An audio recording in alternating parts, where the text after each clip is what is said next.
Accounting का बहुत ही important chapter unit costing पर डिस्कस करेंगे। चलिए स्टार्ट करते हैं।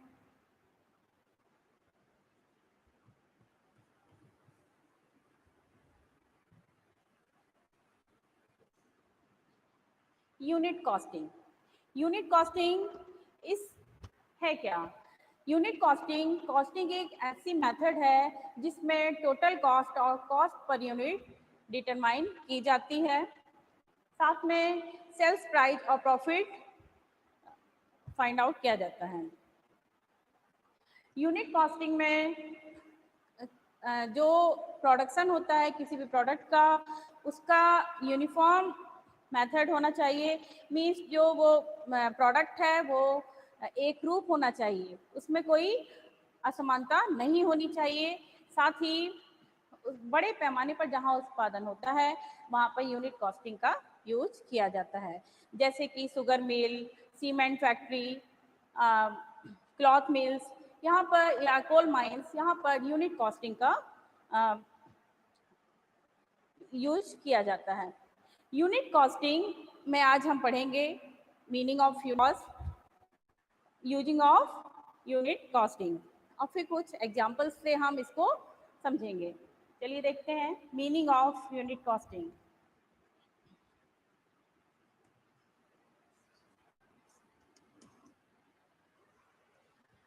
Unit costing is a method where cost per unit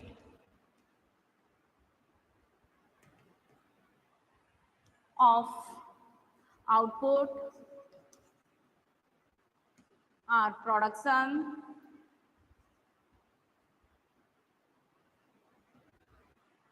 is calculated.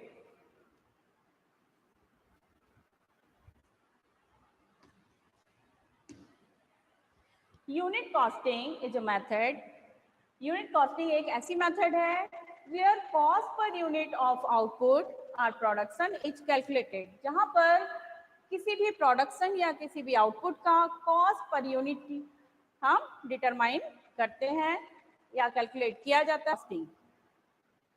Unit costing को हम output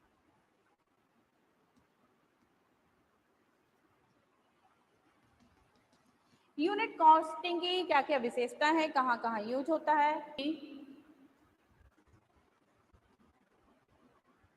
uniform should be physical and natural.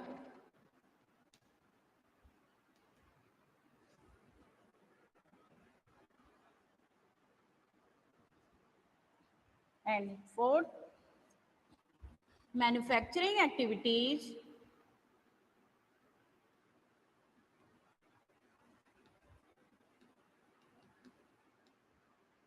should be continuous.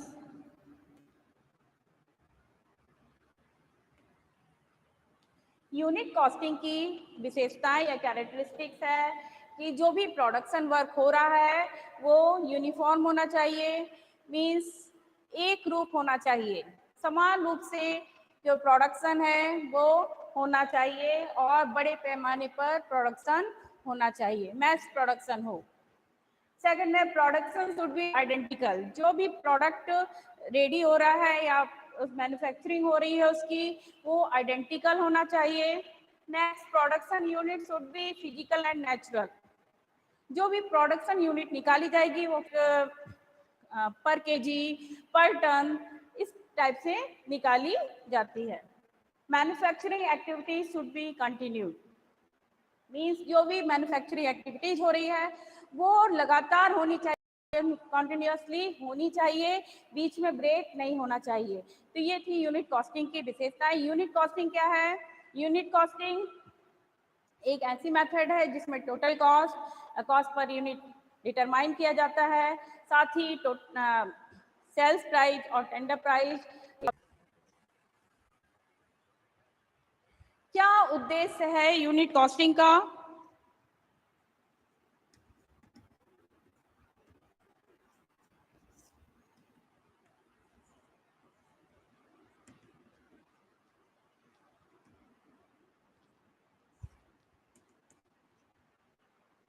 First objective is find out total cost. Second, find out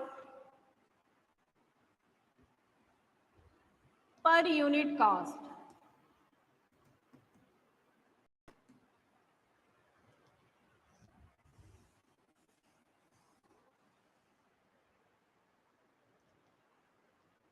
Third, determine desired profit.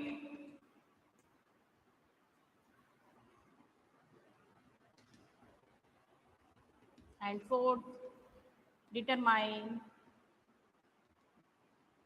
sales price and tender price. उद्देश्य unit costing method लगाने का।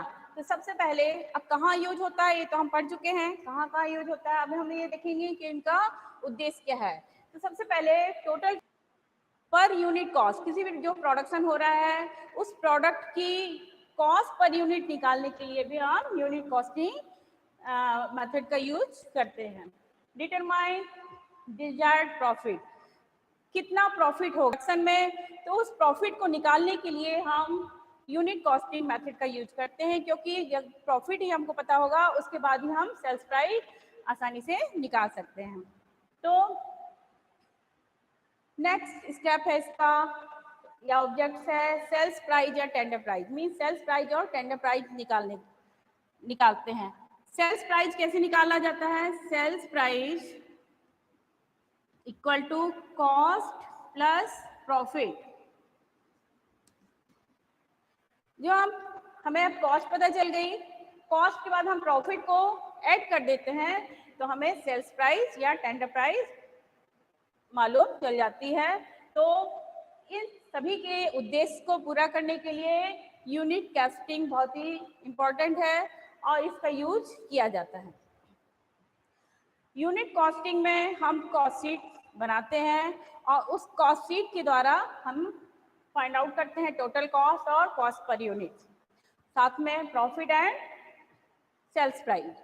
तो cost sheet कैसे बनाते हैं देखिए, क्या क्या एलिमेंट्स हैं। तो फॉर्मेट देख लीजिए कॉस्ट शीट का।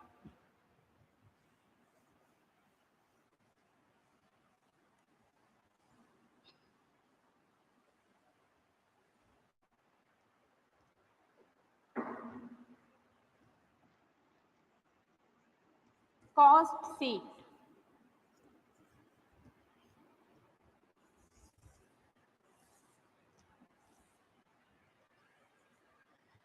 कॉस्ट शीट में सबसे पहले हम लिखेंगे डायरेक्ट मटेरियल,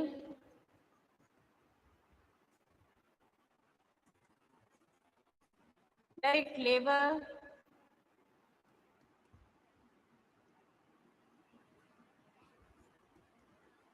डायरेक्ट एक्सपेंसेस।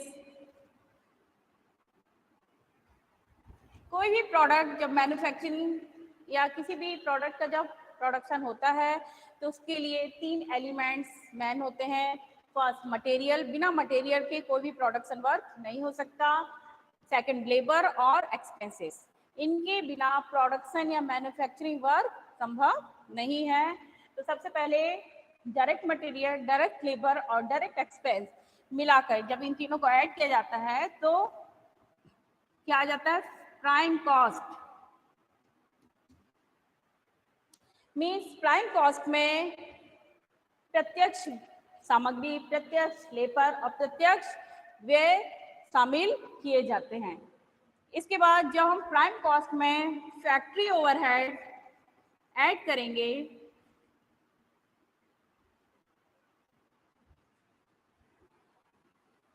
तो फाइंड आउट होगा वर्क कॉस्ट। वर्क कॉस्ट को हम फैक्ट्री कॉस्ट भी कहते हैं। इसके बाद वर्क कॉस्ट में हम ऐड करेंगे office overhead,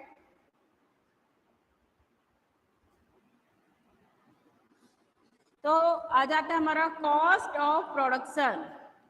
cost of production, cost of production में हम ऐड करेंगे सेलिंग एंड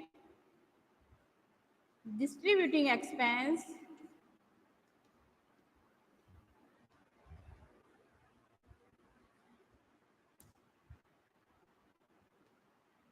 तो जो आएगा वो कहलाएगा टोटल कॉस्ट। मींस सारे एक्सपेंसेस को ऐड करके हमें पता चल गया कि हमारी टोटल कॉस्ट कितनी है। और यदि हम टोटल कॉस्ट में प्रॉफिट को ऐड कर देते हैं तो सेल्स प्राइस पता चल जाती है कि जो हमें निकालना है कि हमारी सेल्स प्राइस कितनी है। अगर सेल्स प्राइस दिया होगा तो हमें प्रॉफिट या लॉस निकालना होगा। तो इस चार्ट या इस कॉस्ट शीट से हम आसानी से total cost, cost per unit, sales price और प्रॉफिट कैलकुलेट कर सकते हैं। अब मटेरियल, लेबर और एक्सपेंस को क्लियर हुआ कि कोई भी प्रोडक्शन होगा तो इन तीनों का यूज होगा ही होगा। बट फैक्ट्री ओवरहेड और ऑफिस ओवरहेड क्या है, कैसे आता है, तो इसके लिए हमको समझना होगा एलिमेंट्स ऑफ कॉस्ट। देख लेते हैं।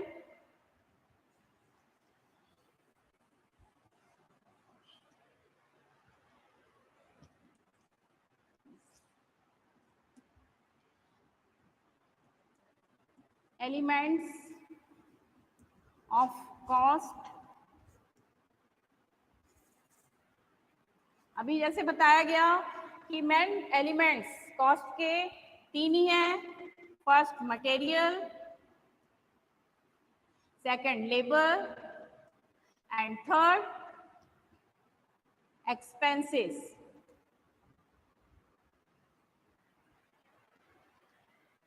ये तीनों ही टू टाइप्स के होते हैं। मटेरियल टू टाइप्स के होते हैं। फर्स्ट डायरेक्ट मटेरियल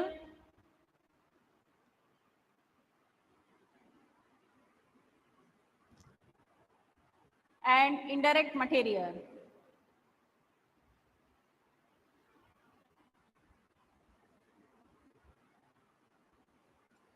लेबर भी टू टाइप्स के होते हैं। First direct labour and indirect labour.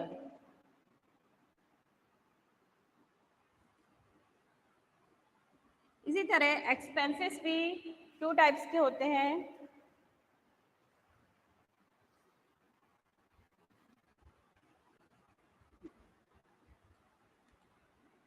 Direct expenses, indirect expenses. तो देखिए जो एलिमेंट्स ऑफ कॉस्ट है, मटेरियल, लेबर और एक्सपेंसेस, ये भी टू टाइप्स के हैं। Direct material, direct indirect material, direct labour, indirect labour, direct expenses और इनडायरेक्ट एक्सपेंसेस। अब ये देखिए कि जो डायरेक्ट मटेरियल है, डायरेक्ट लेबर है और डायरेक्ट एक्सपेंसेस है, वो क्या कहलाता है? Prime cost. Means direct material, direct labour और डायरेक्ट एक्सपेंस को अगर हम इंक्लूड करते हैं अप्रत्यक्ष व्यय है। एक बात समझ लीजिए, डायरेक्ट और इनडायरेक्ट मटेरियल या लेबर या एक्सपेंस है क्या। डायरेक्ट मटेरियल जो किसी भी प्रोडक्शन वर्क में डायरेक्ट, जैसे मान लीजिए किसी टेबल का जो किसी भी प्रोडक्शन वर्क में डायरेक्ट लगे रहते हैं। जैसे मान लीजिए किसी टेबल का मैन्युफैक्चरिंग हो रही है तो टेबल के लिए जो वुड होगी, लकड़ी होगी, वो क्या कहलाएगी? Direct material. और उसके साथ जैसे टूल्स यूज किए जाते हैं, जैसे हथौड़ी है, कील है, वो इनडायरेक्ट मटेरियल कहलाएगी। मीन्स जो भी प्रोडक्ट में डायरेक्ट यूज किए जाते हैं वो डायरेक्ट या डायरेक्ट लेबर या डायरेक्ट एक्सपेंस कहलाते हैं। जो इनडायरेक्टली यूज होते हैं, चाहे वो लेबर हो, चाहे मटेरियल हो, चाहे एक्सपेंस हो, वो इनडायरेक्ट लेबर, मटेरियल या एक्सपेंसेस कहलाते हैं। तो जो भी इनडायरेक्ट मटेरियल, लेबर और एक्सपेंस है वो ओवरहेड कहलाते हैं, और जो भी डायरेक्ट मटेरियल, लेबर और एक्सपेंसेस हैं वो प्राइम कॉस्ट कहलाते हैं। अब हम ये देखना है कि फैक्ट्री ओवरहेड क्या है, ऑफिस ओवरहेड क्या है, और सेलिंग एंड डिस्ट्रीब्यूटिंग एक्सपेंस क्या है। तो देखिए, direct indirect material, indirect labour same है, बट इनडायरेक्ट एक्सपेंसेस को भी 3 पार्ट में डिवाइड किया गया है। First, factory expense, second, office and administrative expenses, and last, selling and distributing expense। Means indirect expense को भी 3 भागों में डिवाइड किया गया है। First, factory expense, second, office and administrative expense, and last selling and office and administrative expense and selling and distributing expense. ये क्या कहलाते हैं? तीनों ही इनडायरेक्ट एक्सपेंस के अंतर्गत आते हैं। अब हमें क्या चाहिए? Factory overhead, office overhead. ये क्या है? किन चीजों से मिलके बने होते हैं? तो देखिए, ओवरहेड हम पढ़ रहे हैं। फर्स्ट नंबर है आपका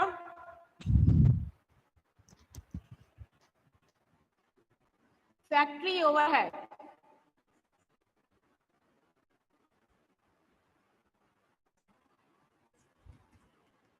ये फैक्ट्री एक्सपेंस, ये है। हमें क्या चाहिए? हमें क्या चाहिए? Factory overhead. तो factory overhead, factory expenses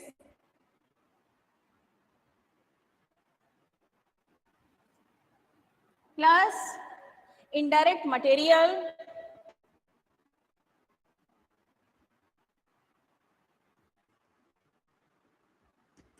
plus indirect labour. Means जो हम कॉस्ट शीट बनाते हैं उसमें जो फैक्ट्री ओवरहेड है, तो फैक्ट्री ओवरहेड में क्या क्या शामिल किया जाता है?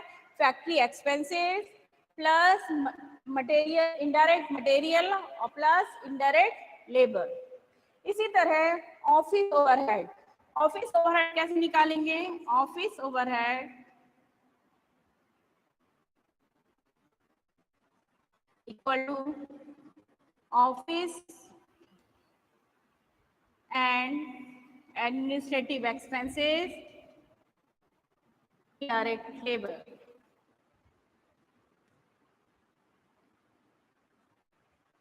तो इस तरह हम फैक्ट्री ओवरहेड और ऑफिस ओवरहेड कैलकुलेट कर लेंगे।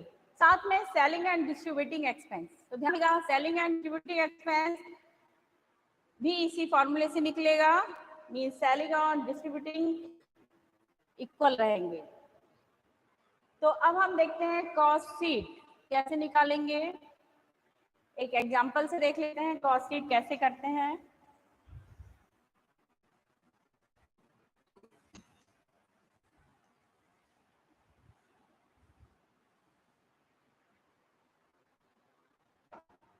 मान लीजिए कोई प्रोडक्ट है, मैन्युफैक्चर हो रहा है, हमें क्या निकालना है? Prepare cost sheet. हमें क्या बनानी है? कॉस्ट शीट बनानी है। आपको मटेरियल दिया हुआ है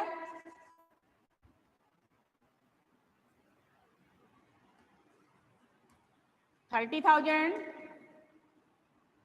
लेबर दिया हुआ है 20,000, साथ ही आपको दिया गया है कि जो फैक्ट्री ओवरहेड है, factory overhead are 60% on labour. Means इसमें दिया हुआ है कि जो फैक्ट्री ओवरहेड कैसे निकाला जाएगा, लेबर का 60%। इसी तरह से एक और दिया है office overhead are 20% on work cost. Means जो ऑफिस ओवरहेड है वो वर्क कॉस्ट का कितना परसेंट है, 20% है। साथ ही प्रॉफिट दिया हुआ है, प्रॉफिट है सेल्स का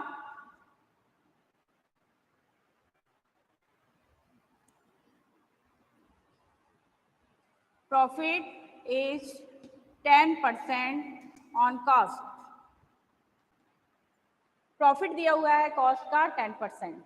देखिए कैसे निकालेंगे।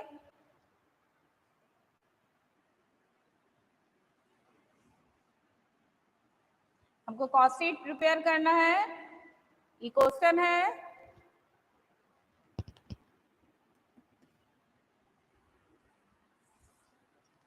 इसको देखिए कैसे करेंगे। सबसे पहले डायरेक्ट मटेरियल दिया हुआ है, डायरेक्ट मटेरियल, मटेरियल कितना है 30,000, लिख देंगे रुपीज 30,000। लेबर निकालना है, लेबर कितना है 20,000, लेबर आ गया हमारा। और डायरेक्ट एक्सपेंस नहीं दिया है क्वेश्चन में तो नील कर देंगे, तो हमारी प्राइम कॉस्ट आ जाएगी 50,000। प्राइम कॉस्ट आ गई। अब हमें निकालना है फैक्ट्री ओवरहेड। फैक्ट्री ओवरहेड दिया हुआ है 60% ऑन लेबर, 60% ऑन लेबर। तो लेबर का 60% निकाल लेंगे। लेबर कितना अभी हमारे पास 20,000 है, 20,000 का 60% आएगा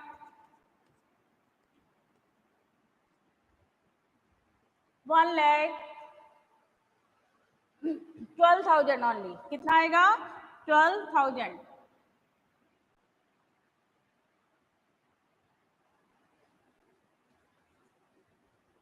टोटल ऐड कर देंगे, टोटल आ गया 62,000। 62,000 हमारा आ गया वर्क कॉस्ट।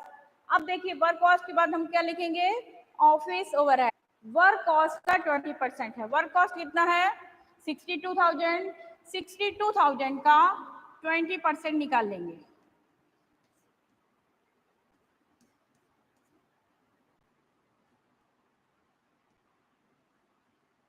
$12,400 कितना आ गया 12,400। टोटल करेंगे 74,400 हमारा कॉस्ट ऑफ प्रोडक्शन आ गया। अब देखिए इस क्वेश्चन में सेलिंग एंड डिस्ट्रीब्यूटिंग एक्सपेंस नहीं दिया है, इसको नील कर देंगे। तो हमारा टोटल कॉस्ट आ गया 74,400। 10% है तो कॉस्ट पर हम 10% निकाल लेंगे। 12,400 का 10% ये आ जाएगा हमारा 1240।